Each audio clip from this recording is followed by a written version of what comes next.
Welcome in Informational Video Center. بسم اللہ الرحمن الرحیم۔ اللہ تبارک و تعالیٰ کے بابرکت نام سے شروع جو بڑا مہربان اور نہایت رحم فرمانے والا ہے۔ السلام علیکم ورحمۃ اللہ وبرکاتہ۔ پیارے ناظرین، نمرود دنیا کا وہ واحد بادشاہ تھا جس نے پوری دنیا پر حکومت کی تھی۔ یہ کافر تھا اور زنا زیادہ تھا۔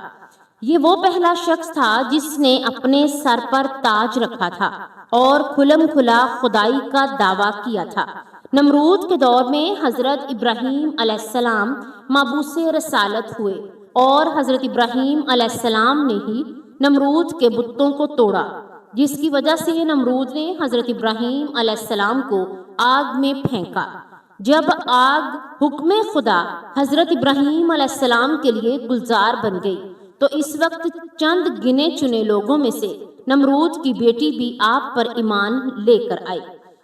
جب نمرود کو اس کی خبر ملی تو اس نے اپنی بیٹی کے ساتھ کیا اور نمرود کی آگ میں حضرت ابراہیم علیہ السلام کے ساتھ کون کون سے واقعات پیش آئے، یہ آگ کتنے عرصے میں تیار کی گئی، اللہ تبارک و تعالیٰ نے چھپکلی کو مارنے کا حکم کیوں دیا اور مینڈک کو مارنے سے منع کیوں فرمایا، ان تمام سوالات کے جوابات کو جاننے کے لیے آپ ہماری ویڈیو کو اینڈ تک ضرور دیکھیے گا۔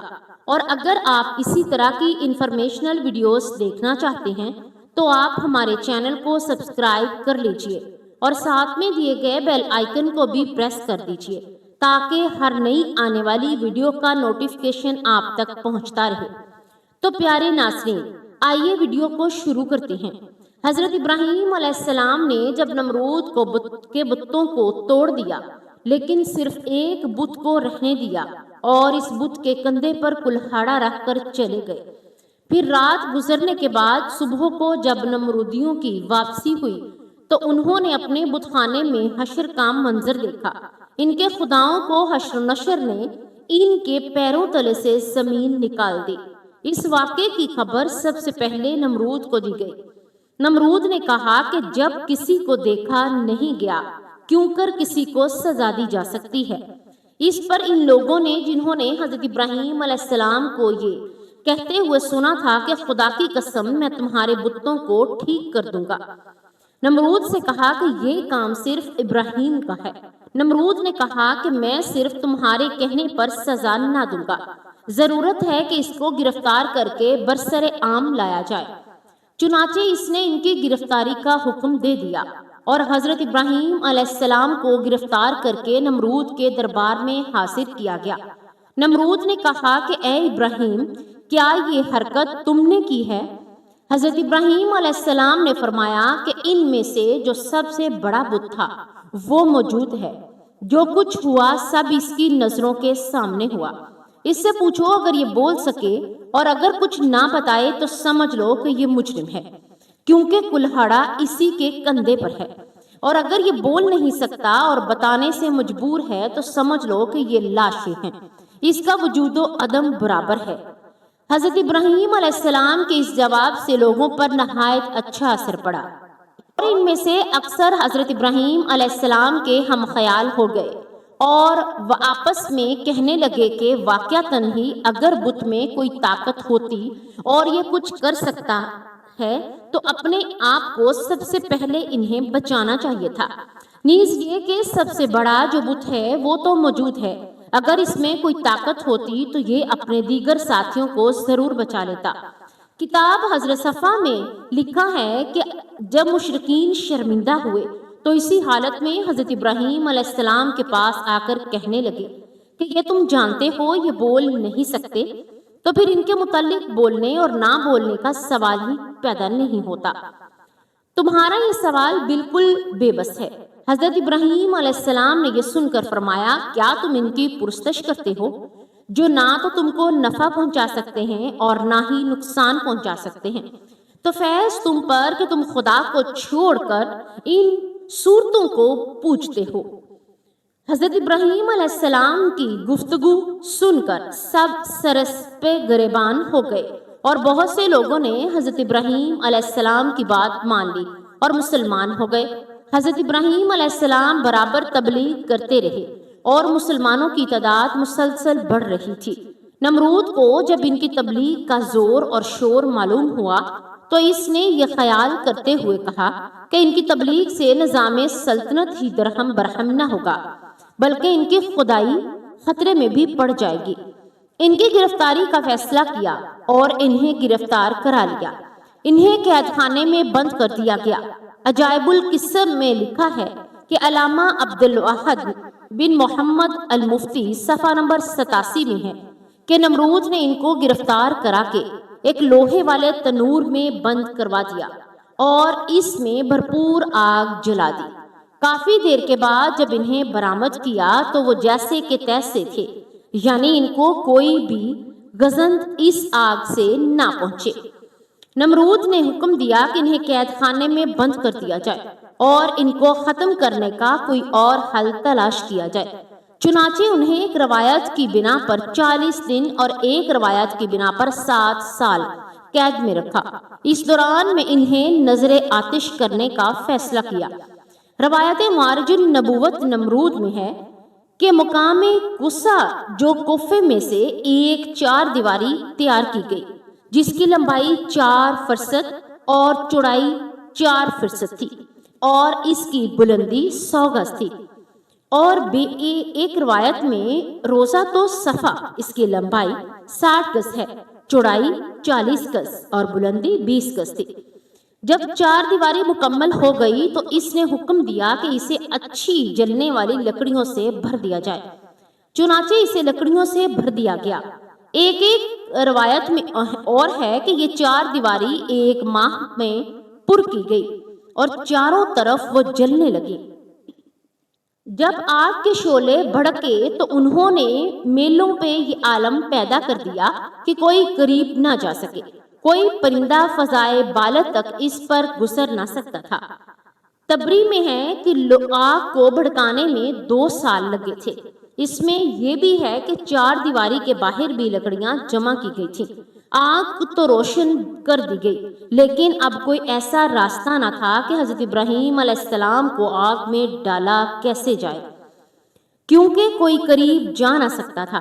لوگ اس تردد میں اور مشورے میں تھے کہ شیطان نے انہیں منجنیق بنانے کا مشورہ دیا اور بنانے کی ترکیب بتائی۔ جب منجنیق تیار ہو گئی تو اس نے اس میں پہلے ایک بڑا سا پتھر رکھ کر جب تجربے نے بتا دیا کہ منجنیق ٹھیک بن گئی ہے اور کام کر رہی ہے تو حضرت ابراہیم علیہ السلام کے ہاتھ پاؤں باندھ دیے گئے اور گلے میں بھی توک اہن ڈال دیا گیا، پھر منجنیق پر بٹھا کر انہیں پھینکا گیا۔ ایک روایت میں ہے کہ جب ہاتھ پاؤں باندھے گئے تو حضرت ابراہیم علیہ السلام نے بارگاہ خداوندی میں ہاتھ اٹھا کر یہ کہا، لا الہ الا انت سبحانک رب العالمین لک الحمد۔ ایک روایت میں ہے کہ اسی دوران میں آسمان کے معزز فرشتے بارگاہ خداوندی میں حاضر ہو کر عرض کرنے لگے کہ مالک روئے زمین پر ایک ابراہیم ہیں جو تیری وحدانیت کی تبلیغ کر رہے ہیں، اب انہیں بھی نظر آتش کیا جا رہا ہے۔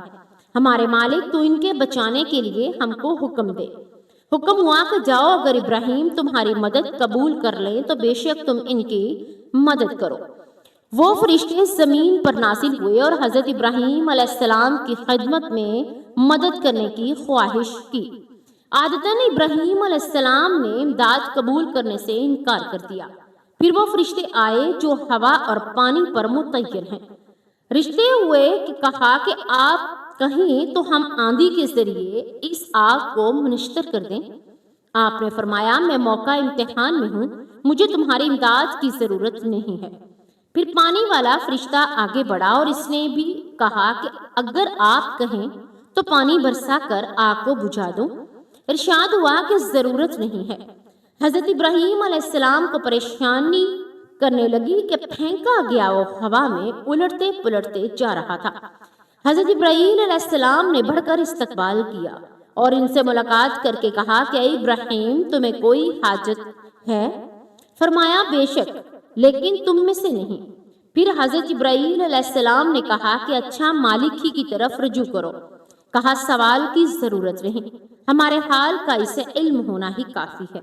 مختصراً یہ کہ حضرت ابراہیم علیہ السلام بڑکتے ہوئے شعلوں میں پہنچے، پھر نیچے کی طرف جا کر آگ کے درمیان وارد ہوئے۔ فرمانے باری آگ کو پہنچ چکا تھا، اے آگ سلامتی کے ساتھ ابراہیم کے لیے ٹھنڈی ہو جا۔ آگ گلزار بنی، پھولوں کی کثرت ہو گئی۔ صدیقہ بیان ہے کہ فرشتوں نے حضرت ابراہیم علیہ السلام کو زمین پر بٹھا دیا۔ ان کے بیٹھتے ہی ان کا قریب چشمہ جاری ہو گیا، گلاب اور نرجس کے پھول کھل گئے۔ ایک رات روایت میں ہے کہ حضرت ابراہیم علیہ السلام جو ہی وسط آگ میں پہنچے تو حضرت جبرائیل علیہ السلام نے فوراً بلور کا ایک تخت بچھا کر ان پر انہیں بٹھایا۔ ان کے تخت پر بیٹھتے ہی چشمے آب جاری ہوا اور گرداگرد پھولوں کے درخت نمایاں ہو گئے۔ ایک روایت میں ہے کہ جلی ہوئی لکڑیوں کے باقی حصے کو جو جلنے سے رہ گیا تھا، اسے حضرت جبرائیل علیہ السلام نے زمین میں نصب کر دیا اور اس سے ہرے بھرے درخت پیدا ہو گئے جن سے تازہ پھل لگے ہوئے تھے۔ ایک روایت میں ہے کہ جب حضرت ابراہیم علیہ السلام آگ میں ڈالے گئے تو چھپکلی دور بیٹھی ہوئی آگ کو پھونک رہی تھی، اس لیے خدا نے انہیں مارنے کا حکم دیا، اور مینڈک دور ہی سے منہ سے پانی لے کر نارے نمرود کی طرف پھینک رہا تھا تاکہ وہ آگ بجھ جائے اور حضرت ابراہیم علیہ السلام بچ جائیں، اس لیے خدا نے اس کو مارنے سے منع فرمایا۔ اہل غرض حضرت ابراہیم علیہ السلام حکم خدا سے آگ کے گلزار میں بیٹھے ہوئے خدا کو یاد کر رہے تھے، اور ایک روایت کی بنا پر 3 دن، ایک روایت کی بنا پر 7 دن اسی آگ کے گلزار میں رہے۔ اسی دوران میں نمرود نے ایک مینار پر چڑھ کر حضرت ابراہیم علیہ السلام کی طرف جو نگاہ کی، انہیں جنت نما گلزار میں بیٹھا ہوا دیکھا۔ اسے خیال تھا کہ وہ جلد ہی بن کر راکھ بن جائیں گے۔ جب اس نے انہیں اس حال میں دیکھا تو معتجب ہوا اور متوحش بھی، کیونکہ اسے یہ خیال پیدا ہو گیا کہ اب جو یہ آگ نہیں جلا سکے اور اب صحیح و سالم برآمد ہوں گے تو لازماً میرے لیے اور زیادہ مضر ثابت ہوں گے۔ یہی کچھ سوچ کر اس نے اپنے کارکنوں کو حکم دیا کہ منجنیق کے ذریعے سے ابراہیم پر پتھر پھینکے جائیں۔ چنانچہ بہت بڑے بڑے پتھر اس میں رکھ کر پھینکے گئے، اور وہ پتھر روایت سے عجائب القصد میں صفحہ نمبر 88 ایک مقام پر ہوا، ہوا میں جمع ہو گئے اور حکم خدا بادلوں کی صورت اختیار کر گئے، برسنے لگے، جس کے نتیجے سے اس حصے کے علاوہ جو گلزار بنا ہوا تھا، جس قدر بھی آگ اس طویل 4 دیواری میں تھی، سب بجھ گئی۔ علامہ مجلسی تحریر فرماتے ہیں کہ دنیا میں سب سے پہلے جو منجنیق بنائی گئی وہی منجنیق تھی جس میں رکھ کر حضرت ابراہیم علیہ السلام کو آگ میں ڈالا گیا۔ یہ منجنیق مقام کوسا سے جو کوفہ میں گاؤں میں کنزارا میں واقع ہے، شیطان کے ہاتھوں بنے تھے۔ انہوں نے حیات القلوب کے صفحہ نمبر 90 میں تحریر فرمایا ہے کہ حضرت ابراہیم علیہ السلام کو جب ہاتھ پاؤں باندھ کر منجنیق میں رکھا تو ان کا چچا آزر جو حکومت نمرود کا وزیر تھا، حضرت ابراہیم علیہ السلام کے پاس آیا اور ان کے روئے مبارک پر ایک تماچا مار کر کہا، اب بھی اپنی حرکت سے باز آ جا اور نمرود کی خدائی کو تسلیم کر لے۔ حضرت ابراہیم علیہ السلام نے فرمایا، جو خدائی ہے ہی نہیں، خدائی اس کی تسلیم کیوں کر کی جائے؟ اس کی تسلیم شدہ یہ نہ خدا ہے نہ اس کی خدائی مانی جا سکتی ہے۔ ایک حدیث میں ہے کہ جب حضرت ابراہیم علیہ السلام کے لیے آگ ٹھنڈی ہوئی تو اس کا اثر 3 دن تک دنیا میں رہا، تمام آگ پر رہا اور اس میں ٹھنڈک آ گئی۔ مورخین کا بیان ہے کہ آتش نمرود کے گلزار بننے کے واقعات ہیں، اور اس وقت کے دیگر حالات دیکھ کر حضرت لوط علیہ السلام اور جناب سارہ نے ایمان ظاہر کیا، اور نمرود کی بیٹی رازا بھی ایمان لائے۔ حضرت لوط علیہ السلام حضرت ابراہیم علیہ السلام کے چچا زاد بھائی تھے اور جناب سارہ چچا زاد بہن تھی۔ نمرود کی بیٹی کے ایمان لانے کے متعلق عبداللہ عبد الوحد بن محمد المفتی حوالے معرج النبوت میں لکھتے ہیں کہ نمرود کی بیٹی رازا بڑی زیرک اور ہوشیار لڑکی تھی۔ اس نے جب حضرت ابراہیم علیہ السلام کے آگ میں ڈالے جانے کو دیکھا تو بڑے اصرار سے اپنے والد کو اس بات پر راضی کیا کہ اسے بھی مینار پر جانے کی اجازت دی جائے۔ جس پر سب لوگ بیٹھ کر حضرت ابراہیم علیہ السلام کو دیکھ رہے ہیں۔ چنانچہ نمرود نے اجازت دے دی اور وہ اس مینار پر جا پہنچے۔ وہاں پہنچ کر اس نے حالات دیکھے۔ اس پر دیکھ کر بڑا تعجب ہوا کہ ایک گلزار بن گئی اور ایک بلور کا تخت اس کے لیے لایا گیا۔ اس نے بے ساختہ آواز دی، اے ابراہیم، میں یہ کیا دیکھ رہی ہوں؟ ابراہیم، یہ حالات کیوں کر پیدا ہوئے؟ خدا نے اس کی آواز حضرت ابراہیم علیہ السلام تک پہنچا دی۔ حضرت ابراہیم علیہ السلام نے جواب دیا کہ جس کے دل میں اللہ کی معرفت ہو اسے آگ جلا نہیں سکتی۔ اس نے کہا کہ کیا مجھے اجازت ہے کہ میں آگ میں آپ تک آ جاؤں؟ آپ نے فرمایا تو کلمہ پڑھ لے تو ہمارے پاس آ سکتی ہے۔ اس نے کلمہ پڑھا اور چپکے سے اتر کر حضرت ابراہیم علیہ السلام کے پاس جا پہنچی۔ جب آگ کے قریب پہنچی تو اسے آگ کے کسی حصے نے کو بھی نقصان نہ پہنچایا اور وہ حضرت ابراہیم علیہ السلام تک جا پہنچی۔